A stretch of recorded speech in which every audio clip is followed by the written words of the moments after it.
Il est 23 h vendredi soir lorsque les policiers interpellent 2 hommes à bord d'une voiture volée. Le chauffeur réussit à s'enfuir et rejoint la place Jean-Jacques Rousseau au cœur du quartier du Champ de Manœuvre à Soyaux. Alors que les policiers tentent de l'interpeller, plusieurs jeunes lancent des projectiles sur les forces de l'ordre.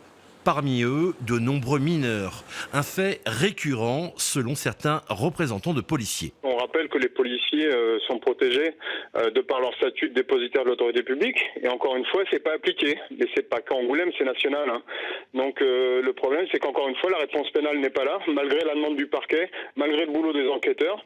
Donc ces jeunes, en fait, se sentent un peu tout puissants. Parce que ne pas condamner, la garde à vue ne leur fait plus peur parce qu'ils savent qu'à l'issue, il n'y aura pas grand-chose. Et c'est là où c'est dommage. Le quartier est depuis plus d'1 an sous tension, caillassage, vol, incendie. Mais cette fois, la violence a passé un nouveau cap. Il arrive qu'on ait des difficultés sur le quartier. Ce qui est exceptionnel, c'est d'avoir un policier blessé, comme ce fut le cas vendredi soir, qui a reçu un projectile au visage.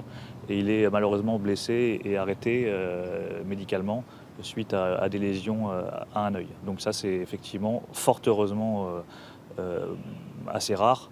Mais ça traduit quand même un climat de tension qui nécessite de notre part une vigilance de tous les instants. L'auteur du vol de voiture n'a toujours pas été interpellé. Son passager a lui été placé en détention.